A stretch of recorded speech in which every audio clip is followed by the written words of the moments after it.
No vídeo de hoje nós vamos ver como desenvolvedores profissionais de JavaScript criam arrays. Você provavelmente já conhece arrays porque é um dos primeiros conteúdos que é ensinado mesmo no curso básico de lógica de programação. É uma das estruturas de dados fundamentais. Em programação procedural você está o tempo todo varrendo arrays, percorrendo eles para executar alguma atividade. Em programação funcional você está o tempo todo transformando arrays de um conjunto de dados em outro. Por exemplo, no JavaScript, pegando uma estrutura de dados e transformando numa página HTML.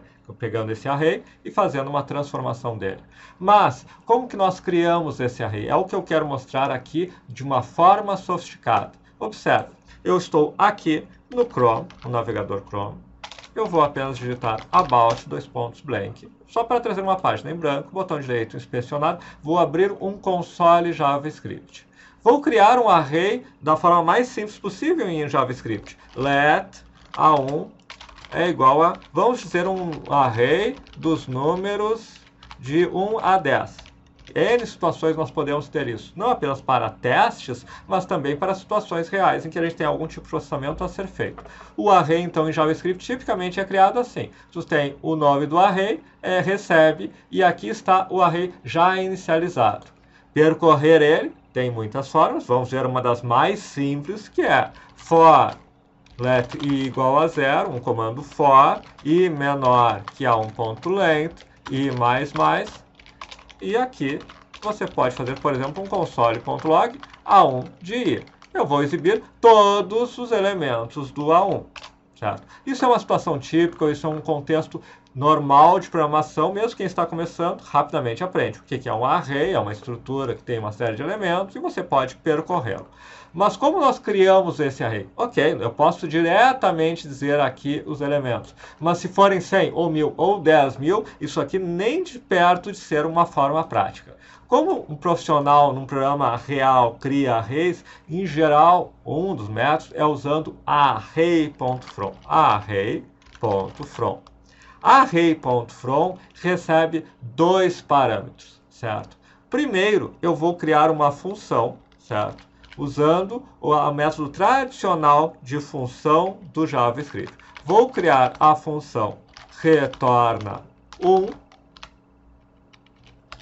que simplesmente retorna 1, certo? É uma função que retorna 1. Se eu chamar ela, vem 1. Pois bem, o array.from, ele recebe um array-like. Ou seja, ele é muito usado para transformar uma estrutura que parece um array em um array verdadeiro. Mas não é para isso que nós vamos criar aqui. Nós vamos usar um comando que cria um certo número de elementos no array.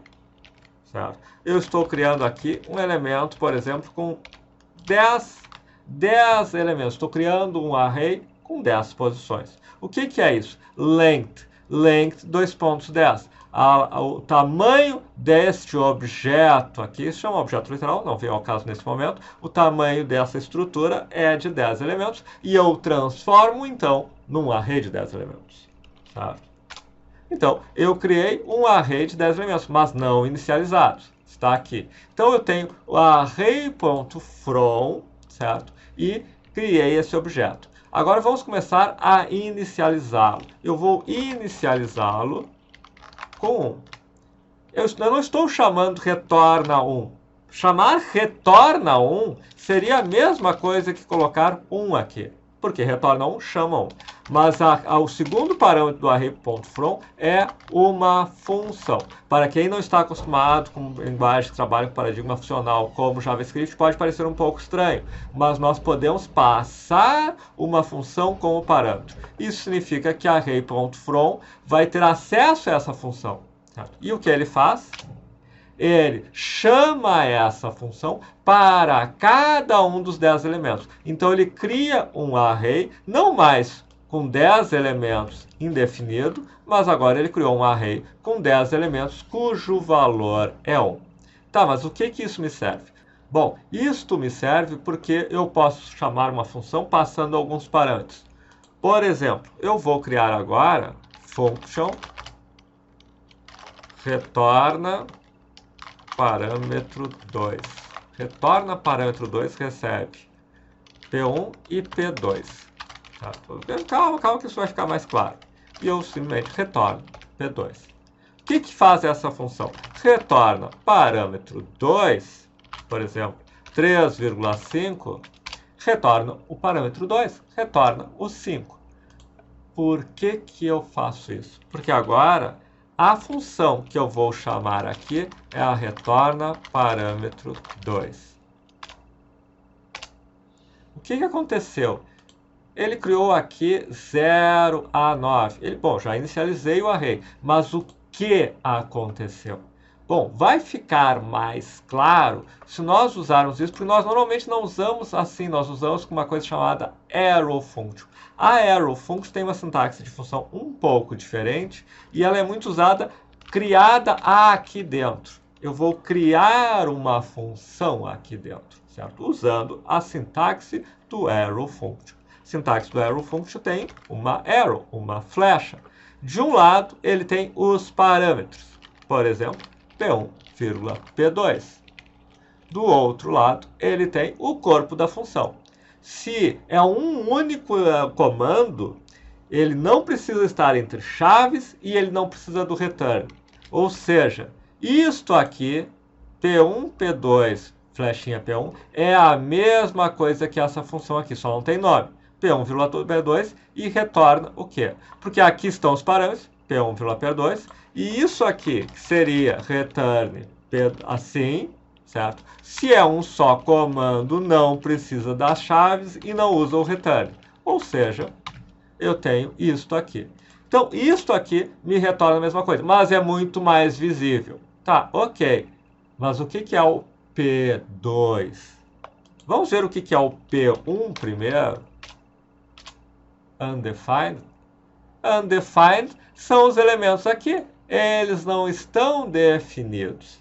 São todos undefined. Porque lembre-se, o array prompt from pode vir de um array que já existe. Então, na verdade, é mais correto criar essa função assim. Elemento, vírgula, o índice dele. E aqui eu posso colocar o índice mais 1. Eu tenho 10 elementos undefined, do 0 ao 9.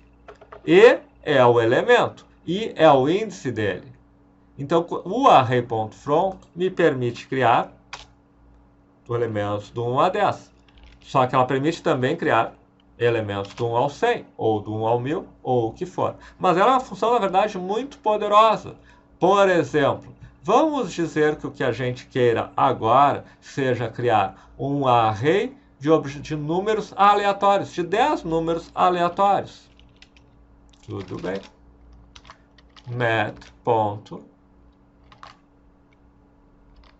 Math.random gera o quê? Um número aleatório que eu posso multiplicar por 10, mas eu quero um inteiro. Então, eu transformo o inteiro. Esse comando transforma o inteiro, esse gera um número aleatório. Eu criei 100 elementos, todos eles números aleatórios entre 1 e 10. Por quê? Porque eu criei 100 elementos e para cada elemento eu estou retornando, esse comando aqui me retorna um número aleatório de 0 a 9, transformado em inteiro, mais 1. Então, temos aqui um array de números aleatórios de 1 a 10. E isso tem uma enorme flexibilidade. Vamos dizer, por exemplo, que eu tenho uma lista, um cadastro. É igual a frutas, por exemplo. Ok. Vamos dizer que tenha morango. Não entendo dizer se morango é fruta ou não, mas não é essa a questão, né? Não sou biólogo. Banana, melão, nem professor de culinária. Banana, uva.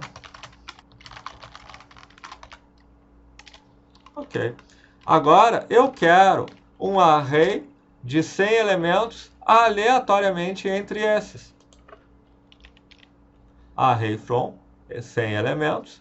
Aqui, 1, 2, 3, 4, 5, ou mesmo cadastro.length, certo? Então, vai dar 5, né? 1, 2, 3, 4, 5, são 5 elementos. Então, se eu tiver um cadastro, um handle disso, eu posso ter cadastro cadastro ou vai ser 0, ou 1, ou 2, ou 3, ou 4, e o cadastro disso. Pronto. Eu tenho 100 elementos aleatórios entre aquele array ali. Eu poderia ter, por exemplo, uma lista de nomes ou uma lista de palavras e eu gero um array dessa lista de palavras. Na verdade, com essa estrutura simples aqui, nós podemos gerar N situações de arrays para testes ou para situações reais. Olha, eu tenho aqui todos esses nomes, eu preciso gerar uma tabela de todos eles em um array, usando uma função que gere randomicamente codinomes, eu posso gerar um array de 100 codinomes. Essa estrutura me permite, por exemplo, gerar também um array de objetos literais. Eu preciso usar com parênteses. O que é um objeto literal? Por exemplo, no fruta, 2 pontos, aquela informação que antes era o nome dela, vírgula, quantidade, 2 pontos, e aqui pode ser uma quantidade aleatória, né? Como fizemos antes, mais 1, vezes 5, mais 1, o que eu tenho aqui? Fruta, a quantidade. Fruta, a quantidade. Eu poderia ter nome, eu poderia ter 3 palavras e construir um nome, o sobrenome, o nome do meio. Isso é apenas exemplo para mostrar a versatilidade do array.from. Você pode usá-lo, além de transformar array-like objetos em arrays, você pode criar arrays e já preenchê-los com N informações, inclusive gerando randomicamente, ou buscando de uma tabela, ou usando as duas coisas juntos, como fizemos aqui nesses exemplos, e você tem já um array pronto para eventualmente fazer algum tipo de processamento, ou até mesmo para uma situação de você querer testar algum programa. Imagine, você está começando a fazer um programa, você quer, bom, deixa eu testar ele com 10 mil, um array de 10 mil, para ver o desempenho, para ver a performance, cria o array.from de 10 mil, inclusive com elementos aleatórios, e você já pode trabalhar no teste dessa construção. Claro que para entender isso, nós precisamos também entender como funciona o arrow function, certo? Que aqui eu mostrei rapidamente. Mas nós temos um vídeo ao final que mostra exatamente